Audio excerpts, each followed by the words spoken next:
Assalamualaikum warahmatullahi wabarakatuh. Di sini kami akan mempresentasikan hasil dari proyek akhir kami, yaitu mengimplementasi dan pengujian sinkronisasi Pitread Too Much Milk Problem sistem operasi. Oke, di sini ada list anggota, ada teman saya Dian Kartika Putri, saya sendiri Anissa Salsabila, dan Benedictus Erwin Widianto. Oke, kita mulai dari latar belakang. Jadi multi-threading itu memungkinkan program untuk menjalankan beberapa tugas secara bersamaan. Namun ketika banyak thread mengakses sumber daya bersama, sinkronisasi menjadi sangat penting untuk menghindari masalah seperti race condition dan deadlock. Kemudian tujuannya itu ada mengimplementasi solusi too much milk problem menggunakan Pitread tanpa mutex pada task 1. Lalu merancang dan mengimplementasikan algoritma sinkronisasi untuk 3 thread menggunakan operasi atomic load atau store saja pada task 2. Lalu menguji efektivitas solusi tersebut melalui exhaustive testing dan analisis hasil pengujian menggunakan alat thread sanitizer pada task 3. Oke, untuk tes 1 ini itu bagian saya. Jadi too much milk ini tuh sebenarnya itu kayak sebuah analogi sederhana untuk memperkenalkan konsep sinkronisasi antar thread. Jadi kalau di contoh ini itu tuh ada kayak thread yang berbagi kulkas yang perlu mastiin cuman satu yang beli susu saat kosong. Jadi misalnya itu kayak kita tinggal di satu rumah, terus ada satu kulkas yang mana ini kulkasnya itu sharing. Nah, di mana 2 orang dalam satu rumah ini tuh suka banget beli susu, suka banget minum susu gitu. Jadi mereka tuh kayak otomatis bakal beli susu ketika kulkasnya kosong gitu. Tapi kalau nggak komunikasi, keduanya tuh bisa beli susu pada satu saat yang bersamaan. Nah, akibatnya apa? Kalau mereka beli susu di satu saat yang bersamaan, itu susunya kan bakal terlalu banyak, bakal overstock kan. Nah, that's why ini tuh sebuah masalah yang mana kalau kita nggak pakai sinkronisasi, kedua thread tersebut yang mana orang sekamar itu tuh bisa memutuskan kulkas kosongnya itu secara bersamaan dan masuk ke bagian kritis atau critical section buat beli susu ini. Jadi ini tuh adalah sebuah race condition, yaitu hasil yang tidak diinginkan karena akses simultan ke sumber daya gitu. Dan solusinya itu kudu sinkronisasi. Jadi mastiin satu thread yang bisa memutuskan untuk beli susu. Jadi kayak masuk ke critical section. Jadi nggak ada yang beli susu ganda atau double atau dan sumber dayanya itu tetap konsisten jadinya gitu. Selanjutnya. Nah, solusi yang diimplementasiin itu kita pakai operasi atomik sesuai batasan yang diminta di dalam kelas. Jadi kami tidak boleh menggunakan mutex dan teknologi semacamnya. Jadi kami menggunakan operasi seperti atomic compare exchange strong, itu adalah sebuah function untuk memastikan hanya satu thread yang bisa masuk ke critical section. Ini buat ngurangin overhead dibandingkan menggunakan mutex dan mencegah deadlock. Terus untuk desain programnya sendiri, kita menggunakan fetch data, itu tuh struktur data yang digunain buat nyimpan status susu dan catatan. Terus ada function by milk, itu fungsi buat membeli susu dengan pengecekan atomik. Terus ada main function, itu buat inisialisasi dan menjalankan thread sendiri. Gitu. Selanjutnya. Nah, ini adalah implementasi dari program yang kami buat untuk tes 1, bisa dilihat itu base-nya itu dari solution tree yang ada pada Elok lalu dikembangkan begitu. Selanjutnya. Lalu untuk bagian pengujian dan testing sendiri, kami menggunakan testing minimal 100 hingga 1000 thread dan iterasi hingga 10 juta kali. Dan untuk testingnya sendiri kami menggunakan 2, itu ada exhaustive testing dan thread sanitizer. Kalau exhaustive testing sendiri itu gunain berbagai kombinasi interleaving untuk menguji ketahanan solusi. Terus kalau thread sanitizer itu alat untuk mendeteksi race condition. Jadi kalau si exhaustive testing itu lebih ke kita mainin jumlah si thread-nya sendiri sama iterasinya sendiri di dalam function main-nya. Terus kalau thread sanitizer itu lebih dari luarnya ketika di-compile. Nah, ketika hasilnya sendiri pada iterasi minimal 1 juta kali, solusi berhasil mencegah race condition. Iterasinya 1 juta dan thread-nya itu 1000. Namun ada kendala ketika si thread-nya ini kebalik, ketika si thread-nya ini 1 juta, thread ini 1000 dan iterasi 1 juta, itu tuh ada masalah di si thread sanitizer. Tapi ketika si iterasinya ini 10 juta dan threadnya tetap 1 juta, itu tuh malah nggak ada masalah. Nah, si thread sanitizer-nya ini ada masalah ketika mengalami kendala pada alokasi memori tulisannya. Tapi ini sebenarnya itu nggak mengurangi efektivitas solusi kami tanpa alat tersebut, si thread sanitizer ini. Selanjutnya, Sa. Nah, ini adalah hasilnya. Nah, kenapa tadi ada permasalahan ketika si thread-nya 1000 dan iterasinya 1 juta, itu bisa jadi karena race condition pada iterasinya tuh ada race condition pada iterasi yang lebih sedikit. Jadi misalnya kalau pada 1 juta iterasi, race condition-nya itu kan lebih sering terjadi karena thread-nya itu lebih banyak berinteraksi dalam waktu bersamaan. Namun dalam 10 juta iterasi, itu kan masalah ini berkurang karena thread-nya itu punya lebih banyak waktu buat menyelesaikan tugas dengan benar sebelum ada konflik. Nah, bisa jadi juga karena efek waktu dan penjadwalan thread. Nah, penjadwalan di sini saya menggunakan nanosecond, nanosleep. Dan misalnya ketika 1 juta iterasi, thread itu kan sering bertabrakan karena jadwal eksekusinya tuh rapat-rapat. Jadi bisa memicu deteksi oleh thread sanitizer ini. Nah, ketika 10 juta iterasi, jadwal eksekusinya itu kan lebih tersebar, lebih renggang. Nah, jadinya mengurangi peluang tabrakan dan race condition tersebut. Dan thread sanitizer itu sebenarnya sensitif terhadap memori. Jadi pas 1 juta iterasi kan dia raket-raket. Nah, alokasi memorinya itu tumpang tindih, memicu terjadi kayak deteksi kesalahan. Nah, pada 10 juta iterasi itu thread itu bekerja lebih lama sehingga si thread sanitizer itu mungkin gak mendeteksi kesalahan karena interaksinya itu lebih renggang dan lebih jarang terjadi begitu. Tapi sebenarnya tuh kalau dicek secara manual biasa tanpa si thread sanitizer ini sebenarnya nggak ada masalah sama sekali ya, karena thread sanitizer ini dia sensitif begitu. Selanjutnya,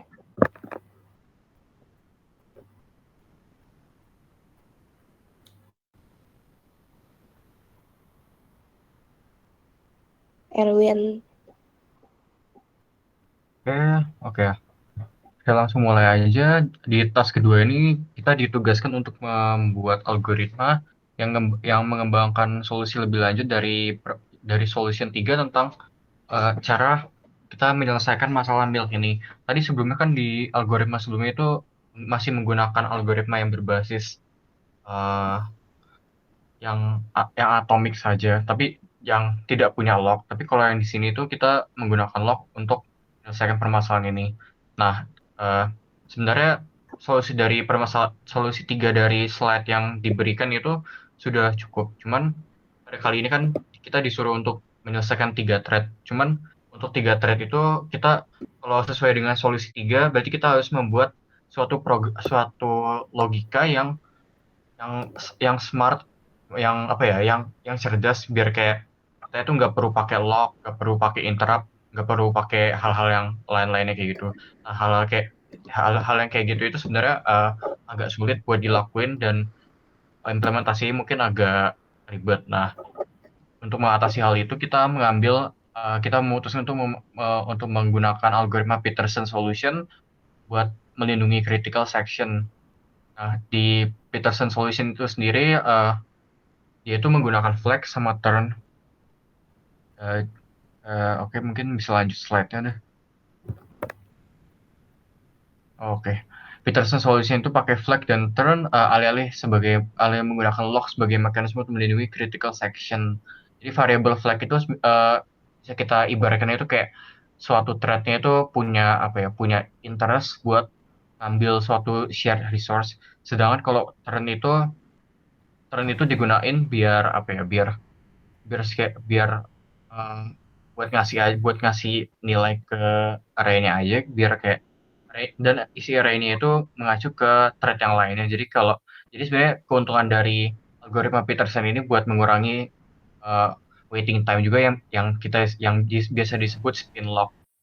Nah, habis itu em, ya jadi di mekanisme spin lock ini dia bakal ibaratkannya itu kayak eh, ngejebak thread yang lain biar dia itu muter terus, tapi muternya itu nggak terlalu lama gitu, tapi kayak secara occasional dia bakal ngecek thread yang lain ini udah apa ya, udah nggak akses share variabel belum, dengan cara ngecek, kalau nggak salah ngecek flagnya itu dia udah ditandain nol atau enggak. Jadi kayak nggak bener-bener eh, motong CPU cycle yang harusnya bisa dipakai buat hal-hal yang lain juga.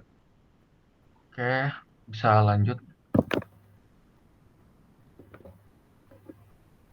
Oke, di sini ada ada kode dari implementasi yang dilakukan. Jadi kita bahas dulu ke fungsi BIMIC. Jadi fungsi BIMIC ini ditandai dengan kita ngelakuin referencing pointers biar nanti bisa apa ya, ngakses address yang itu, karena emang cara kerja Rek itu kan kayak gitu ya, kayak dia tuh bakal ngelihat source code yang kebetulan itu kan uh, read only, jadi jadi aman harusnya. Nah, setelah itu kita masuk ke sini, integer ID sama dengan ini digunain buat destructuring ya, mirip dia tuh bakal ngambil ID dari argumen yang dimasukin. Lalu ada flag ID sama dengan satu itu digunain buat apa ya, kayak misalkan ada thread satu. Nah, kalau masuk ke flag ID kan didapetin dari argumennya tadi. Nah, flag ID itu buat nandain kalau dia itu sedang apa ya, kayak interested sama share resource itu. Habis itu kita masuk ke turn. Turn itu dia bakal kalau nggak salah dia bakal nge-assign nilai atau nge-assign index dari thread thread yang setelah dia. Habis itu kita masuk ke bagian while. While di sini itu spin lock-nya. Di spin lock ini ada dua kondisi. Kondisi pertama itu eh, flag di thread setelah dia itu harus apa ya? Harus kayak misalkan setelah dia itu eh, interested terhadap share value itu, dan juga itu memang eh, bukan kebetulan, kayak emang itu eh, turn-nya dia gitu. Jadi kalau kalau kalau nilai turn sama ID, kalau nilai turn sama flag-nya itu kebetulan sama-sama satu, dia bakal masuk ke BC weight. Terus kita masuk ke critical section-nya, dia bakal jalan, ada print, ada milk, dan kayak di set dengan satu, dan juga box itu juga set sama dengan satu. Itu biar menghindari adanya rest condition sebenarnya. Sebenarnya ditelaah lebih lanjut. Setelah itu dari critical set masuk ke flag sama nol buat nandain kalau thread itu udah nggak berminat sama share variable itu. Masuk ke main, ini implementasi seperti biasa, ada create dan juga gym. Dan di akhir ada agregat buat ngelihat jumlah susu di isi aja, fungsi print buat lihat jumlah susu di akhir. Bisa dilanjut.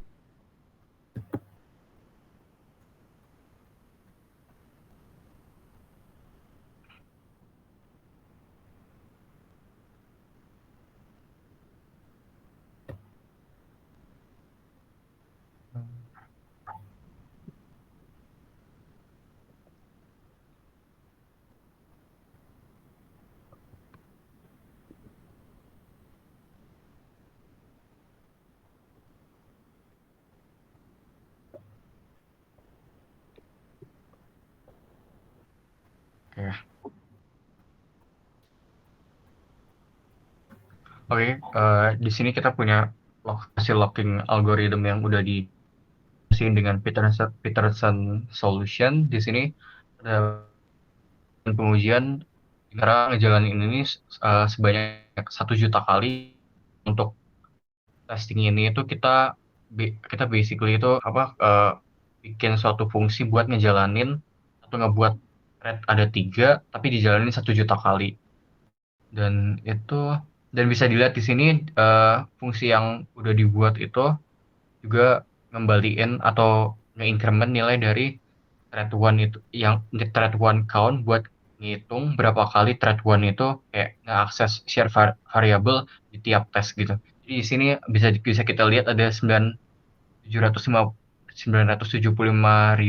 ribu occurrence dari thread one itu nge-akses milk, dan yang lainnya agak makin turun. Tapi kalau dicoba di sistem Linux, anehnya itu ketiga-tiganya itu memiliki occurrence yang sama, hampir-hampir sama rata.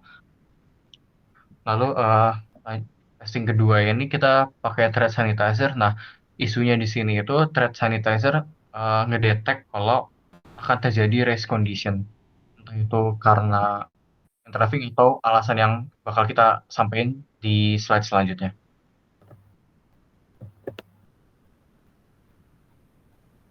Bisa dilanjut. Maaf. Terdeteksi oleh race dan sanitizer itu yang pertama, akses bersamaan ke variabel yang sama. Jika 2 atau lebih thread mengakses variabel yang sama secara bersamaan, dan setidaknya salah satu akses adalah operasi. Ini dianggap sebagai data race. Nah, alasan yang kedua itu operasi non-atomik pada variabel bersama. Jika variabel diakses tanpa menggunakan operasi atomik atau mekanisme sinkronisasi seperti mutex, sanitizer akan mencatat kemungkinan race condition. Alasan yang ketiga yaitu penundaan yang tidak terkendali. Penundaan buatan seperti nanosleep dirancang untuk memicu context switch. Tetapi jika data tidak dijaga dengan benar, hal ini bisa memperbesar peluang terjadinya race condition. Nah, alasan yang keempat itu interleaving yang tidak diinginkan. Sanitizer mensimulasikan berbagai kemungkinan interleaving atau urutan eksekusi thread untuk memastikan tidak ada kondisi balapan. Nah, selanjutnya ke tahap evaluasi. Yang ini evaluasi untuk tantangan penggunaan operasi atomik. Yang pertama itu ada evaluasi untuk kompleksitas skalabilitas. Itu sulit mencangkup semua urutan akses thread. Terus risiko starvation meningkat saat thread gagal mengakses critical section. Nah, yang kedua itu ada busy waiting. Itu kayak pemborosan CPU gitu karena thread terus aktif tanpa pekerjaan berguna. Nah, lanjut itu ada tantangan penggunaan operasi atomik rentan terhadap race condition. Kesalahan urutan operasi tetap dapat memicu salah sinkronisasi. Lalu selanjutnya ada debugging sulit. Operasi atomik bekerja di level hardware. Sulit dimonitor dibanding mutex. Nah, untuk kesimpulannya itu perbandingan log antara lock dan lock free. Nah, untuk yang lock free itu lebih cepat dalam beberapa kasus karena tidak ada context switching dan tidak ada masalah deadlock. Terus kompleksitasnya juga tinggi dan masih bisa menyebabkan live lock atau starvation. Nah, untuk yang lock atau Peterson algorithm itu menggunakan algoritma sinkronisasi berbasis flag dan turn. Lalu lebih mudah dipahami dan diterapkan. Terus konsistensinya lebih terjamin juga dan rentan terhadap optimasi compiler atau interleaving CPU. Jadi kesimpulan keseluruhannya itu solusi too much milk problem ini menggunakan operasi atomik efektif dalam pengujian 1 juta iterasi dan implementasi algoritma Peterson berhasil untuk 3 thread. Oke. Mungkin sekian dulu ya dari kami. Kalau ada salah kata dan lebih kurangnya mohon maaf. Assalamualaikum warahmatullahi wabarakatuh.